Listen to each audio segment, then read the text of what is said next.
The case against 7 men accused of murder and attempted murder of Fort Hare University staff has been postponed to the 27th of next month for further investigations. Earlier, it was revealed in court that one of the accused in the murders of Petrus Roots and Mboneli Vesele had called his co-accused to ask for Roots' physical address before he was gunned down. Let's now cross to Ronald Masinda for the latest information in terms of this. Another postponement. Ronald, I understand that the defense is accusing the NPA of dragging its feet. Yes, indeed, Masako. Well, one of the frustrations from defense lawyer Ronald Masinda is that the state is dragging its feet in this matter. He says that the state had initially promised to wrap up its own investigation within a 2-month period. Now, that time has since elapsed. He represents accused number 1, Bongani Peter, and accused number 3, Wanini Kuza, men who are also being linked to some of the shootings and assassination attempts of the University of Fort Hare staff. And what we also understand is from the NPA, they are denying these claims, saying that they've been making steady progress since this matter came to court in April. Of course, the first suspects were arrested during the Easter weekend. Now, this is what Ronald Masinda had to say shortly after court was adjourned today. When the case was postponed on the last occasion, the prosecution made an undertaking that it's going to be finalizing its investigation. It needed 2 months to finalize the investigation, but we are now over 2 months. We are still being told that the investigation has not been finalized. We brought an application in terms of Section 342, big letter A of the Criminal Procedure Act 51 of 1977.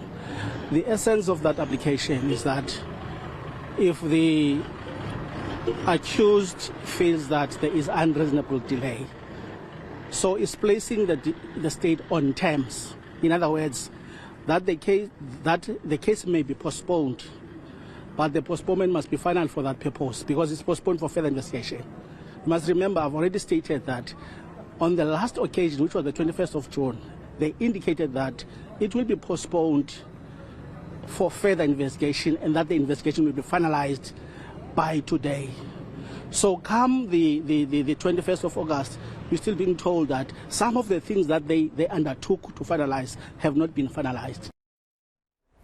So we know the accused, Baronza, will be appearing on the 27th of next month. Is there any possibility of seeing them joined by other accused?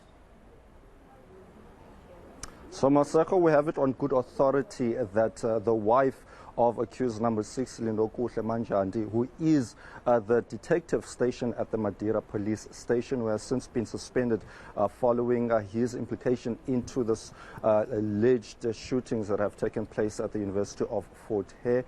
The wife is someone of interest to the police, and the police are hoping to make an arrest soon. Now, what we know is that the police officer, what we heard in court recently, was that he was the mastermind who tried to recruit the hitmen, 2 men from KwaZulu-Natal, Mtobisi Kanyile and Mtobisi Dlamini Zondo. But what we also understand is that the state feels that they have a very strong case against all of the 7 accused. Now, you will remember that 3 of the accused have links to the university. Bongani Peter worked in the fleet department. He is accused number 1, as well as Sikelo Mbulawa, a 4th-year law student, as well as a businessman who allegedly benefited from a lot of the corruption and fraud that took place at the university. Wanini Kuza is also a person linked to the university, having come out of retirement to work also in the fleet department. And as also I mentioned, 2 of the suspects are alleged hitmen. And what we could expect, Maseko, and this is according to the state, of video evidence which showed the 2 alleged hitmen at the scene outside of Sakela Buhlungu, who is the Vice Chancellor of the University of Fort Hare, following the shooting of Buhlungu's bodyguard, Mboneli Vesele. So we're still expecting more to come out of this case. Of course, 5 of the accused, 3 of those accused have been denied bail, while the 2 others have abandoned their bail. We are also expecting the 2 latest suspects in this matter to be applying for bail. All right, Ronald Masinda live for us there in East London. Thank you. Let's leave it there for now.